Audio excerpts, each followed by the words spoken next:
or grow it. From the Stash Podcast. Thank you to AC Infinity for sponsoring today's video. Consider checking out the automatic water sprayer. It comes with a rechargeable sprayer with a 2200 milliamp power capacity.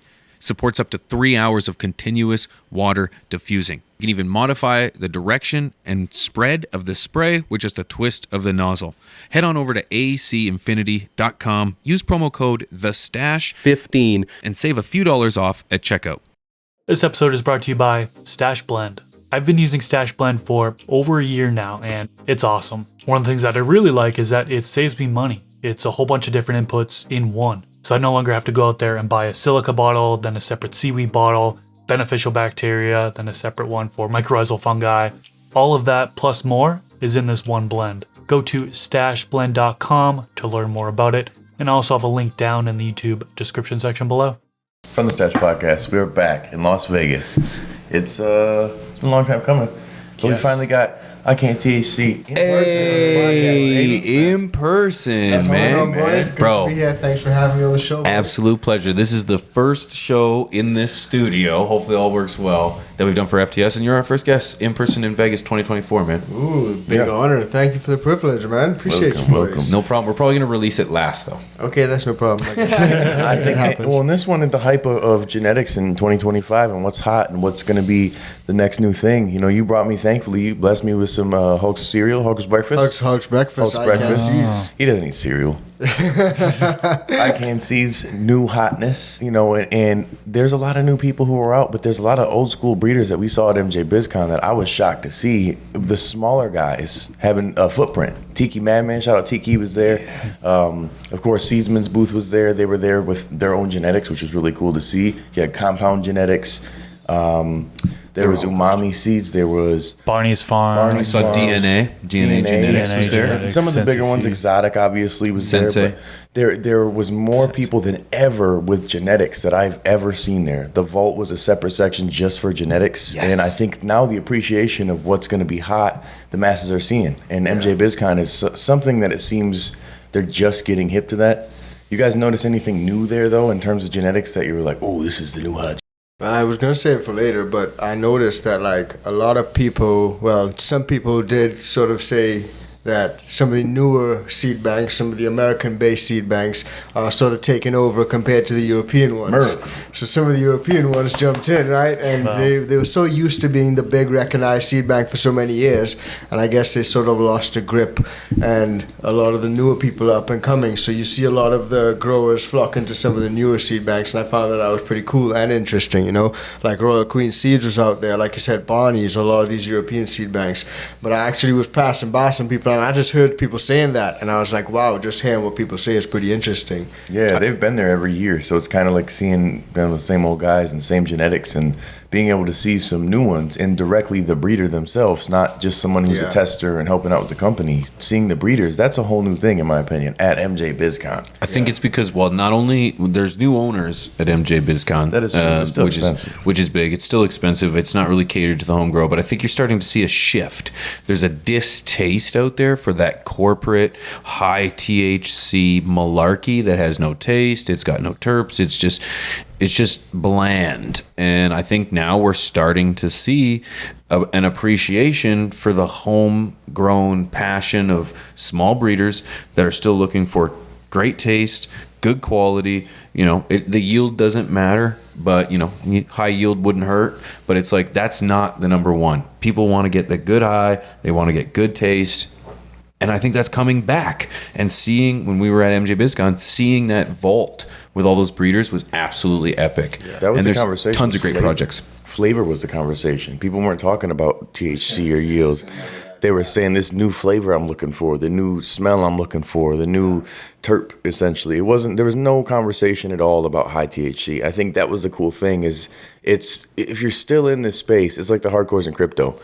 You've gotten to the point now where your passion has pushed past your profit, and you're still here. So you're willing to kind of put a little bit more effort into sticking around. And how you stay here, you're separating yourself in the pack is having something unique. So it wasn't awkward at all. We ran into Ben and Nat, but they're out there as well looking at what's new and hot. And these are guys who are traveling across the globe looking at new genetics. People who didn't have booths even were just there in the genetic area talking and mingling. I think for me, that's the excitement. We didn't see that before in years we were there. We saw Barney's Farm. We saw, what was the brand that had the freak show? Who was that? The guy was Humboldt. Was that Humboldt? Distributing. Yeah, they partnered with the guy who found at the time, the dude put it in my damn water bottle, whoever that guy was. Yeah. Remember that? Yeah. But it was the bigger guys, you know what I'm saying? And like, so now you're seeing so many different people coming in, and I think it's changing the consumer's perspective of where genetics are. You're not being fed the same shit. There's a massive selection, and you go to this one booth for this specific reason. For me, still didn't see any gas. Wasn't gassy for me, anything, nothing. But you got that Hulk's breakfast, bro. You got gas. I was just gonna say, but I got something from you, so that's a positive. It's people know what I like, and I'm very limited, I feel, on my palate sometimes. But it was cool to see the diversified amount of breeders in the place there. I think that people who are home growers are, I guess we already know what it is, other than new growers, but the consumers aren't really hip to this.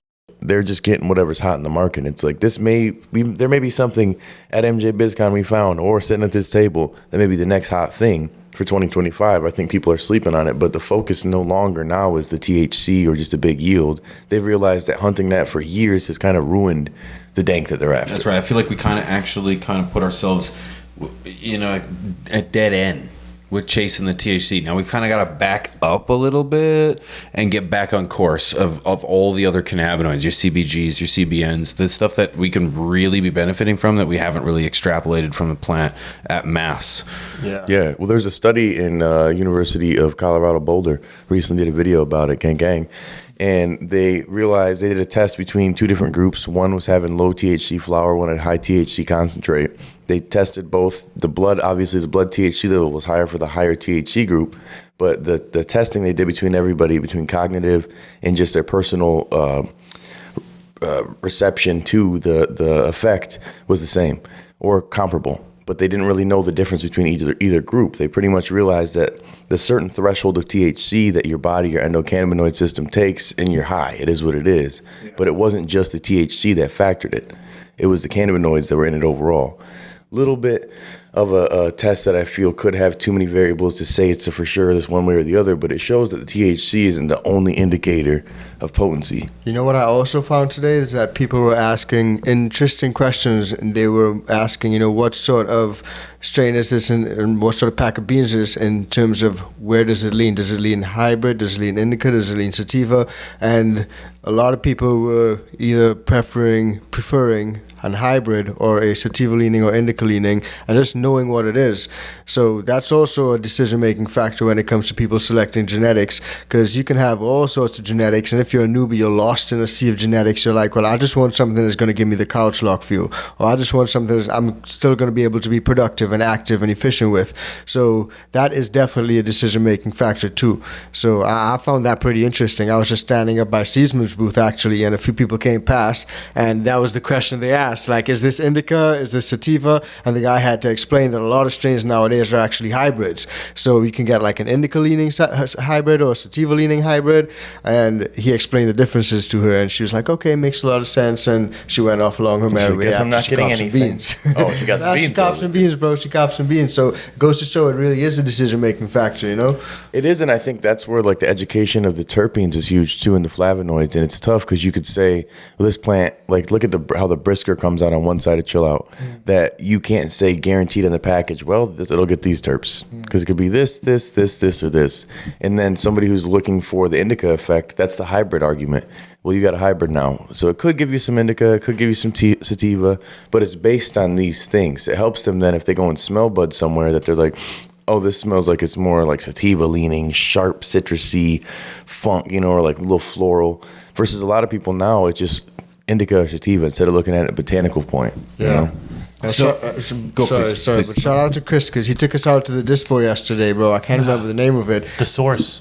Shout out to the Source. But there was like literally the terp profiles listed on all of the strains. So it was myrcene, limonene, whatever. It was listed under all the strains, every single one. I noticed that, and I was trying to make my decision based off of terp profile. I was like, okay, well, if this one has a lot of limonene and myrcene, maybe I'll try something else, But it was just hard because everything that looked really good had that limonene and myrcene or whatever it was. So it was just, again, interesting. So many decision-making factors when it comes to selecting genetics. Yeah, and that's one thing with this state in particular. It's kind of a requirement, right? So when it comes to local laws and stuff like that, having that terpene profile is a requirement. I know each state is different, right? I don't think I noticed so that in Colorado. confusing is we have variances there. Like you're from Colorado, it's not a requirement, huh? I don't think I've noticed it, no. Okay.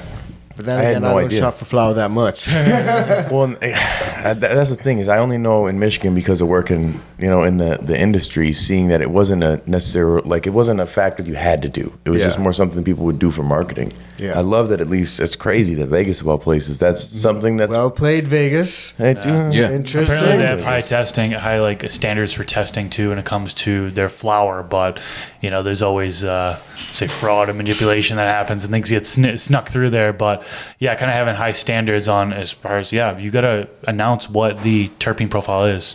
I think that's a good thing. Yeah.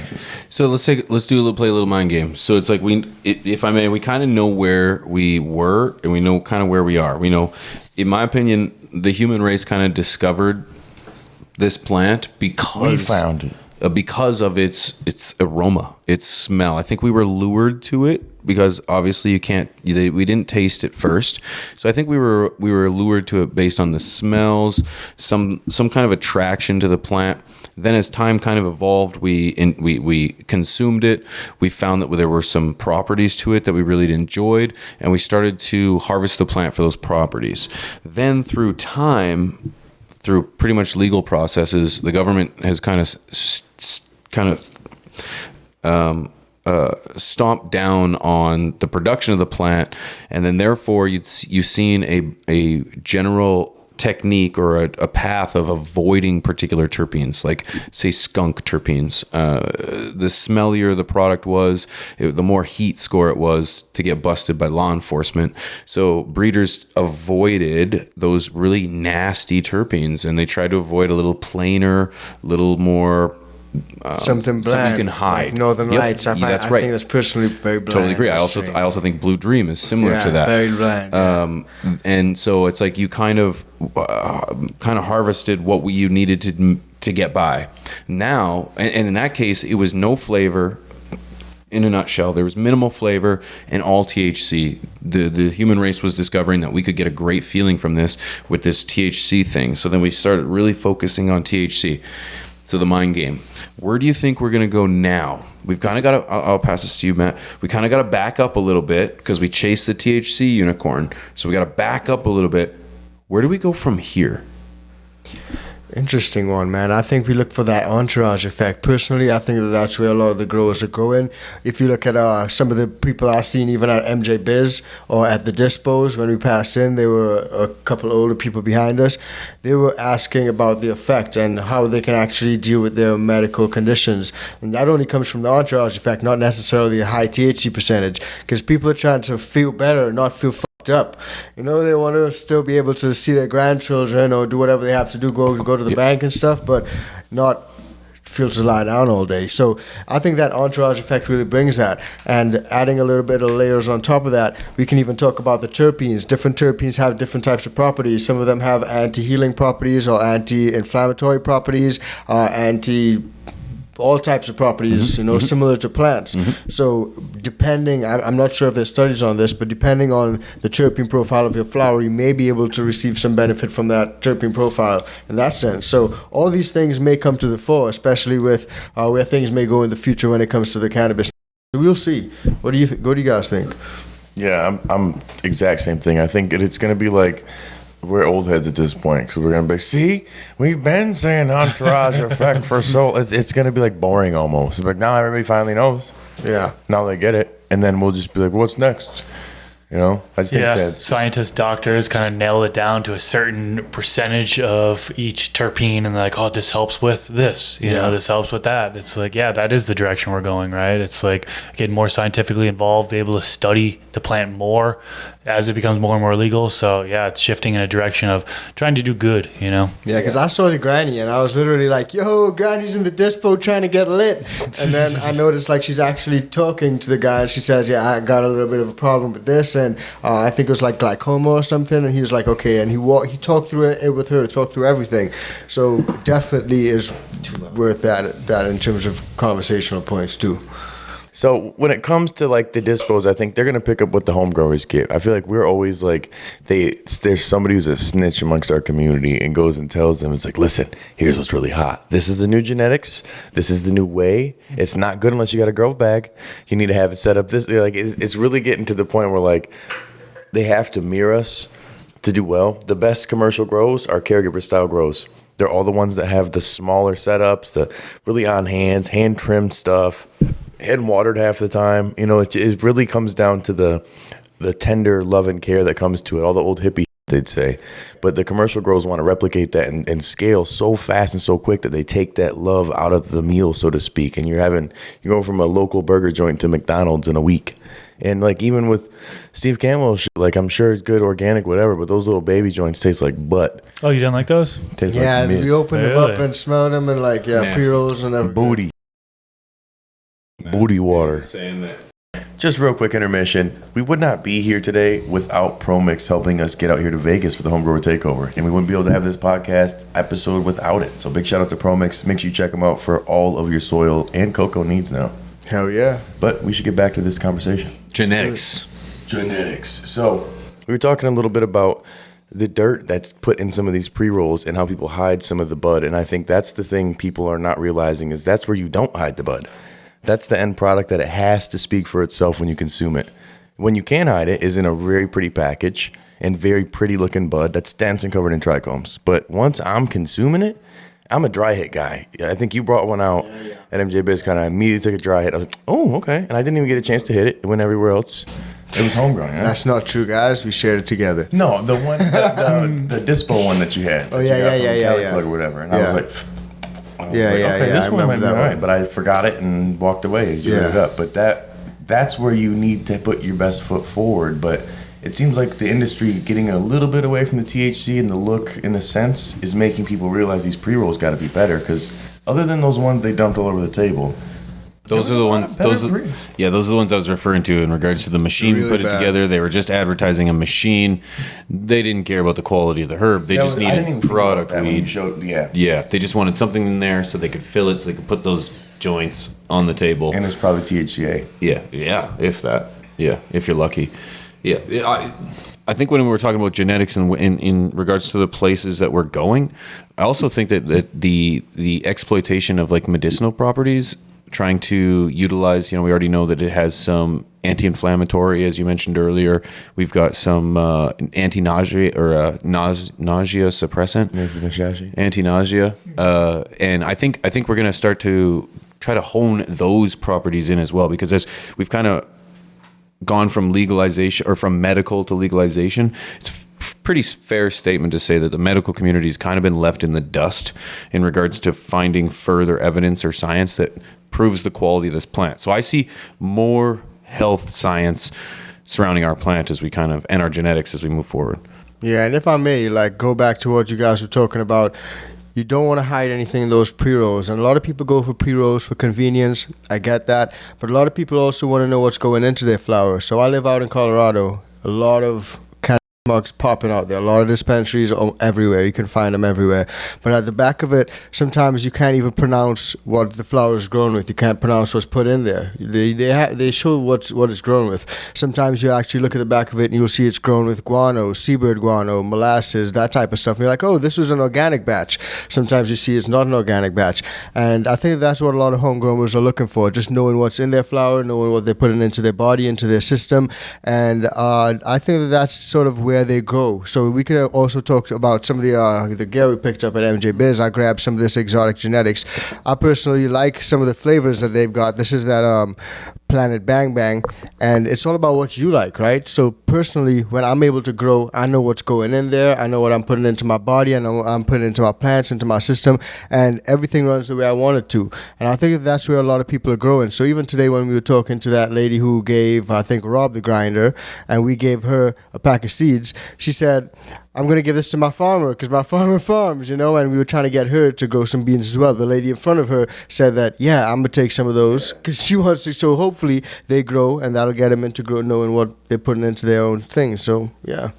I think that's the big difference too, is the market's expanding for consumers, some growers, but until they realize that they can't get all the things they're after, until they kind of home grow or know the grower, it's made it so the evolution is kind of coming full circle to a lot of us passion hobbyist growers are getting looked at again as like, I need you to facilitate this flower, the thing that I need, or the extract or whatever I need, because I can't get that from the dispensary these days. And I really feel when you look at, you can't hide good bud and good product as a lot of times is, again, the end product when you're actually consuming it. But in the extracts we're seeing, I'm finding that people are realizing you can take something that may not be as desirable in flower and then do some extra work to refine it to make it better. And that's where you're seeing, sun-grown rosin that's killing it lately. That's been very, very just terpy and flavorful, but you wouldn't get that from the flower in most cases. Why I'm not seeing this with commercial grows, I think it's because their return isn't as big. If their flower is not that great, they have electricity bills. Versus sun-grown, they're like, man, let's take this whole 3 acre to 10 acre, 20, 30 acre place and let's wash it all, And I'd say where we're at now here, you're not going to have the agricultural outdoor grows as much. Greenhouse, of course, but in other places like California and Oregon, you could see tons of that. Like when we were out or at Woody Harrelson's place, that was primarily what we saw. There was mainly extracts and edibles and other things. And that's easier to hide your mids, I feel. You know what I'm saying? You got some boof there, dude. Did you know that's Talked him. That's Woody Harrelson's place and Bill Maher's place? Both. Yeah, they both own it. That's their business. Bill Maher's a science guy? Yep. So you throw some boof into some edibles and you eat it instead. Right. Yeah, Or they turn it to distillate. Well, and that's where it's like, then you get the end result and you get the effect. And like, I bet you when you have a beer, it's like it's boofy, barley or whatever the hell. Skunked. Yeah, it's Skunk not beer. Skunk. Well, I mean, it starts off, the product isn't great alone. The hops is probably mids plant quality hops, but it extracts into a good extraction.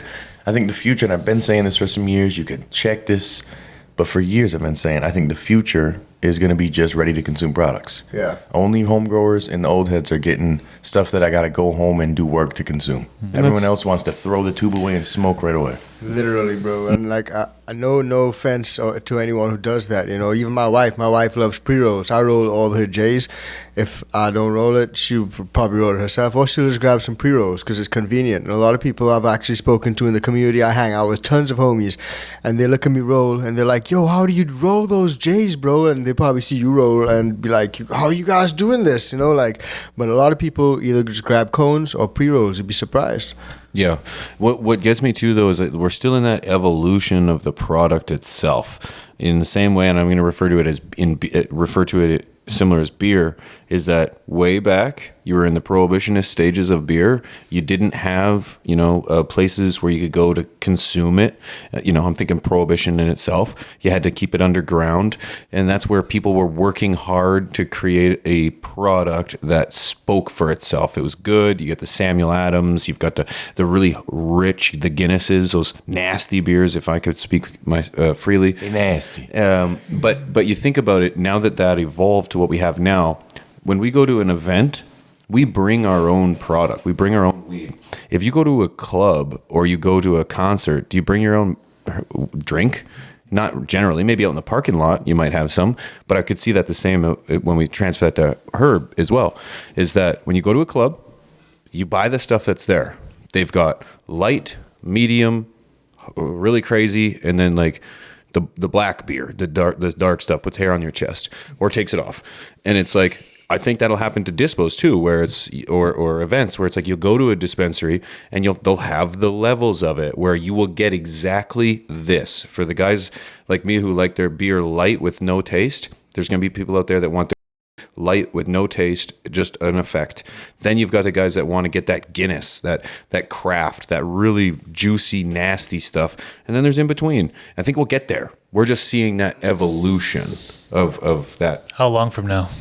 50 years, probably. Bro, I think it's happening right now. No, I don't think it'll be 50 right years. now, bro. To your point, like out in Colorado, there's actually a study released recently that a lot of people are moving towards a newly opening market in the segment in the market, right? And that is low THC products. So a lot of the people are actually going for low THC flower instead of high THC flower. So the market's actually flipped. So people back in the day would be like, oh, that's 12, 13, 14, 15% THC, that's trash. Now people are actually looking for that. So they're coming into these stores and they're asking, okay, you guys have anything that's like a little less strong than that, a little less potent? So there's literally studies saying that that's a newly opening market segment. So interesting stuff. It makes sense when you're thinking about people looking at it, again, the logic of, well, high THC, I'm not getting the great terpenes and flavonoids. So maybe lower THC, I'll get that. So that's now their indicator. So instead of the high THC being the quality, they're like, well, I'll probably get the better flavor for the lower one. Eventually, I think it's going to be, what terpene section do you want to shop in? There'll be a red corner, a blue corner, green corner, and then it'll be, that's like your scotch, your different categories of flower will be different categories, like how they do with alcohol. Because that's the easiest way for mankind right now to understand quality and differentiating in price and all these things. And unfortunately, there's going to be places that still are going to think that they can swap out and give you mids and the pre-rolls, but it's going to be like Planet 13. Let's see how long the lounge lasts when all you can consume is the mids. I think too, it's like we don't have consistency in the same way that the alcohol industry has. I can't go to a dispensary in Vegas and get a Thin Mints and go to a dispensary in Canada and get that same Thin Mints. I'm getting what may or may not be, might not even have the same taste. It might be it probably isn't Thin Mints. So it's like, when I go to get Samuel Adams or I want Smirnoff or I want Jameson, that's exactly what I'm getting, whether I'm in Vegas.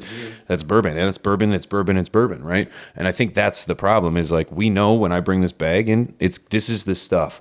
This is the stuff I want. And I think when we go into a dispensary, it's like, I want to choose, do I want that low THC, whatever, that low taste or whatever, or do I want the Thin Mints, I want that cookies, I want that. And then we got to ask ourselves, how do we achieve that, right? And it takes us to the point of companies saying, no, the only way to achieve that is through patents. I got to patent this strain, make it mine. And I think that's something that a lot of home growers are pushing back against. So we got to be careful what we wish for in that sense. Yes, we want consistency, but then how do we regulate that consistency? It becomes a little bit of a question for food for thought, you know? Yeah, I think until we have categories of terpenes to be the indicator, then that the uniqueness of the individual terpene property may be the patented worthy thing of like this genetic it falls in this category, but it has XYZ properties that make it different. Okay. But you don't lock down a genetic that needs to be a breeding piece. This is Pepsi. This is Sprite. But it's cola. Slightly different. But it falls under the cola category. Colas, exactly. yeah. And that's where like we need to at least get there before we start talking about patents. Yeah. Let's get to the point where we at least understand like I'm gonna go in and I'm looking for limonene. I don't want to go home with something that's floral. Yeah. And that may test for limonene. Yeah. I want to be somebody who's a sommelier who goes in and says, this is not that. This goes in here. I know it says in the testing that this is this, but no. This is a lemon. Yeah. It might have limonene, but maybe that percentage is 6% versus the percentage of limonene and whatever else is that 19%. Yeah. And then the terpenes. Yeah, it's got to meet a graph. It's got to meet that consistent where we just line it up. Terpene, myrcene, myelin. And doesn't that seem obvious? We've all been talking about this for years. That's why as home growers, so many people get like, we'll have episodes like this. I'm sure you in the comments, you're getting ready to type this dumb shit. You're not realizing that we're home growers. Yeah, but we're saying the masses of people aren't. And unless they come to one of us or are home growers too, we need to figure out a way to help everybody else. We were talking about it before the show. We're home growers. That's a niche market within an already niche market, you know. So a lot of people, bro, they just have no interest in growing. They're just cool to go to the dispo, get whatever works for them, and head out of there. And like, you'll be surprised. Man, Adam Mills straight said it. We were like, why don't you grow? He's like, no, dude. Too much work. Yeah, I'm and good he was on so that. straight serious about it. Yeah. Wasn't even a thought. Wasn't even like, yeah, I know. He was like, no. No, I'm good on that, bro. Like he thought he was stupid. He's like, wait, no. I got. It takes time and commitment, though. But then the end result is you get good. So, Yeah, I don't. If you already know the plug and you got a good ticket for it, fantastic. But for those of us who are picky, like myself, like I didn't get a lick of nothing. Shout out to everybody who gave me some flower, but there's nothing that I was like, ooh, this is me. You know, it was good for somebody else, but it wasn't for me. So clearly they don't listen when they bring stuff and they're like, Rob, this is what you're gonna love. And I'm like, lemony, or this is very candy, or this is great. You know, it just depends on the person though. But until we have a way for somebody who doesn't have that experience to understand, it's to the point where they have to watch us to understand. You know, shout out to you for listening. I also gotta say, like, we gotta remember our privilege. Shout out to Grambo. Grambo always tells me, I live in Colorado, you in Michigan, you out here in Nevada, you in Canada. All of us have extreme weed privileges, bro. We're spoiled. So there are people who don't even give a damn about terps or any of that stuff. They just want to get some really good flower that looks and smells good, and they're not concerned whether it's limonene, myrcene. They don't care, none of that. They just want it to smell good and look good. And I think that's too. And the effects, and I think that's a big part of their decision-making process when selecting these genetics. So just to bring it back to the whole topic of conversation being genetics, a lot of people have so many different options nowadays because there's just so many different breeders breeding a bunch of different genetics, and I think that variety is only to the home growers' benefit, right? Totally agree, man. I think next year we'll watch this episode before we come back out, and let's see if we come back, because the breeders this year, way more breeders. Let's see if all of a sudden now that whole image of like terpenes, flavor, fine flavors, like that may be the new hype. Because I don't think that they would spend that much time and effort in the vault area and that whole section of just individual breeders to direct to consumer if they didn't realize that this may be a new trend. You know, people are paying tens of thousands of dollars for cuts from people, you know, which is insane to me. And why? Because it's so unique and fire. So if a breeder can bring that and they're not hiding from it, and they could go to a Las Vegas expo to get rid of it, like, we've got an opportunity for those of us who are consumers to get what the home growers are getting, and eventually the commercial grows because of us home growers.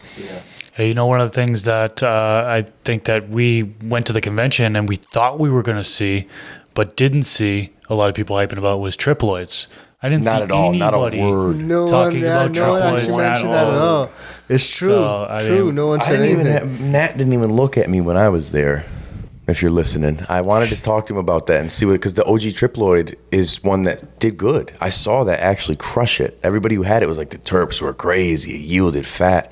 And Ben gave me a little bit of the rosin from it, and that seemed fire. We got to actually try fire. Yeah, we actually try that here after this episode. But that was the crazy part, is it got overshadowed by the donuts. Yeah. So if there was something really good that came out of it, no one even wants to say that word triploid because of the controversy, which does suck, and I do feel some guilt of it, but if you watch the damn video, neither of us in our video said anything that was like, stay away because it's death. It just said, this thing sucked. Yeah. Well, it wasn't just Humboldt. I feel like there was a handful of breeders that think that triploid's a future, and they're actively working to get triploids out there. But majority of those breeders that we saw went from booth to booth to booth, and it was nothing. I was a little bit surprised because I thought that was the future. That's what everyone says. Now, there's a lot of breeders that they're not even looking at those. This may be somebody like a Bitcoin thing, and in like 20 years they're going to go back and watch this video and be like, oh yeah, Chris? You missed the wave, old man. It might be. Maybe they're working on it behind the scenes, you know? That would be funny. That is true. You know, there's a lot of cool things I saw in terms of genetics and things like that. The one thing I think we may see next year is cuts or slips and clones. I didn't see any cuts at this MJ Biz. And when I went out to Cannabis in Chicago about 2 years ago, there were tons of cuts. There were Mac 1 cuts. There were tables full of cuts. Wow. And today I didn't see any cuts. No cuts at all. I'm wondering if there was a restriction in terms, because now it's a new event company that owns it. They're not 420 friendly per se. And they may have been like, too close to not. And because the laws of giving ready to grow, you know, you can't, there's dispensaries that are so close, you can't even grow if you live near these dispensaries. There's less point than That's less. the argument. There was this Asian lady with a big banging ass THCA booth with packs right there. So they were cool with some stuff. So when we're talking about genetics, I think it's a fair point to bring out, or at least a conversation to have, is a lot of people are using a lot of breeders' work. You know, let's use Chris for example. Use Brisker OG and the Pakistan Valley for your Chill Out OG. Got a lot of excitement around it. A lot of breeders, a lot of growers are taking this. What do we think about someone who's going to take Chill Out OG, and then let's say they're going to take Magic Candy Mountain, or they're going to take Hulk's Breakfast, and they're going to cross it, and I'm going to make Magic OG, Magic Chillin' Mountain OG. what do we think about the credit? What do you think? Do you think that myself, after creating Magic Mountain Chill Out, should I have to give any credit to the breeder before me? Well, I think you should be credit. You should have the lineage should be available, right? You don't want to say, "Oh, this is a private, proprietary." You should show it. Yeah, but you should show them. I think a lot of people are still going to want to see lineage. I big up Dark Horse Genetics because that's who I got the Bruce Banner from. I got it in his hand. He gave it to me in person out in Colorado. And I use all the time in my videos. I always say, this is that Bruce Banner. Got it from Dark Horse Genetics himself, the original Bruce Banner. And it's the French toast from Raw Genetics. I say that in all my videos. And it's also on the site. So what I like to do is show credit that way, but some people, I think, just like Chris said, they hide the lineage. They say this is an unreleased lineage, and sometimes I'm not sure how I feel about that. But unreleased lineage is fine because I've had strains that I've released from unreleased lineage, but it's usually because I really don't know what the lineage is. It may be like it's a bag seed that came out of something that I got. I grew it out, turned out to be extremely fire, and I use it for some crosses.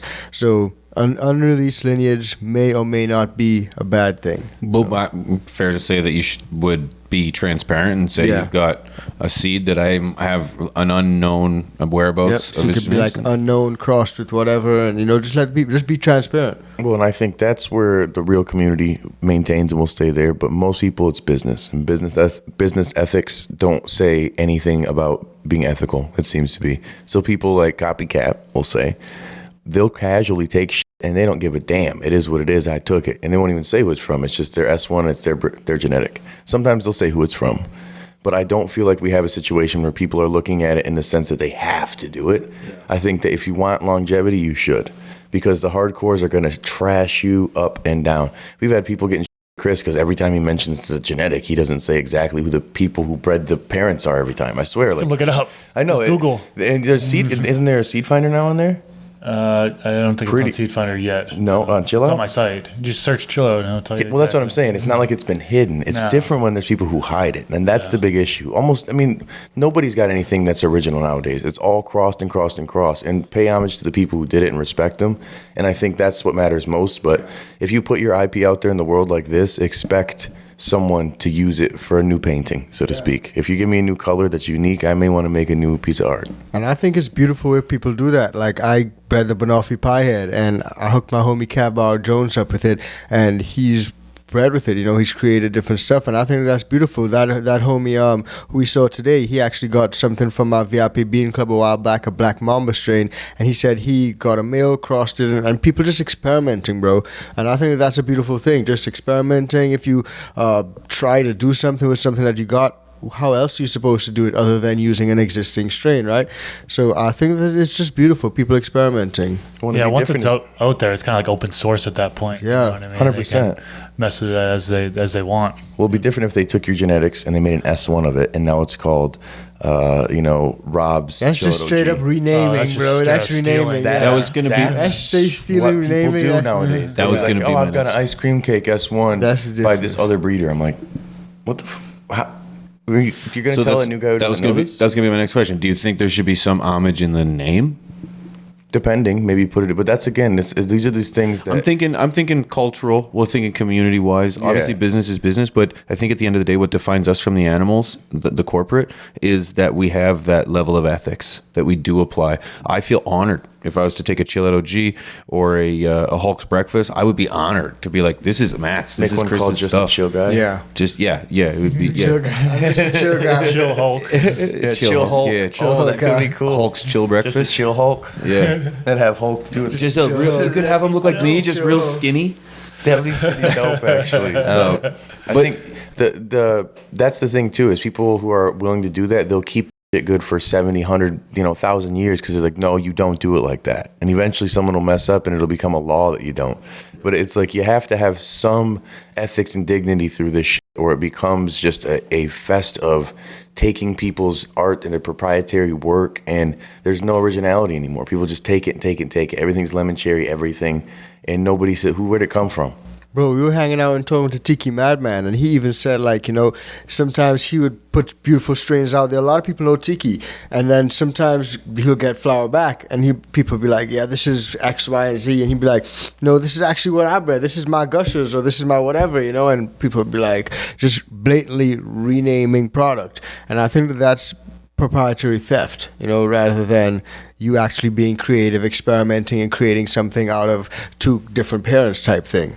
You know? 1,000%. That's the difference. And 100%. I think if you could do the work to breed something out, you're splitting hairs to say they stole your because you created a whole new thing out of it. You know, it's like you made a category now. It's like the battle royal argument with Fortnite and PUBG. Yep. Doesn't matter who does it first, it's who does it best. Yeah, the DNA is completely different, right? Yeah, it's a different breed, you know, but at the same time, it's that category of battle royal. Like, and that's where you're looking at the same with genetics. That's why if we do get to that point of the terpenes being the category instead of hybrid THC, or, you know, either the Indica sativa hybrid, or the THC THC hybrid. being the indicator of anything, then it's easier to say, okay, well, it falls in this category. And what makes it different is now I added a little of this, so now it falls in between this line now. So like Todd McCormick said, it goes from a red or purple to a magenta. Yeah. You know, it's a new, unique color that then people are like, okay, well, it falls in this family, but this leans a little more left in the purple. And that's would be so easy if I went into a store and I saw this and I'm like, okay, the purple shelf is going to be all the things that are berry-like. It's going to be all the things that I love. Yeah. We'll get there. I think we'll get there. Boys, what a great conversation. This was awesome. We got to smoke. I want to try that OG Triploid. We gonna. Shout out to Ben for that. That was cool to just randomly pull that out. Yep, running into the MJ. Yo, huge shout out to ProMix for putting us on for today's Hell yeah. episode. Shout out to ProMix. Shout out to Matt for being on shout today's out to episode, Matt. brother. Much love, lads. Appreciate you, man. This was a good one. appreciate you. I love Yeah. the fact that we're so stylish, and those of you who didn't realize, obviously, that all of a sudden we have a little bit better beards for this. Outfit change. You know, it's crazy. Like, just a slight outfit change. Slight outfit change. Nobody even change. noticed. Nobody noticed, but yeah. Thank you guys so much for watching. Go ahead and see us out of here. Saying, with that being said, I'm Rob from this show and CLtv, Mr. Grow It, Pigeons 420, Matt from iCan. See you guys on the next one. and we Peace. got Oh, Mrs. P on the ones and twos. hey. Hey, you can look it up. With that being said, we'll see you guys next time. Peace.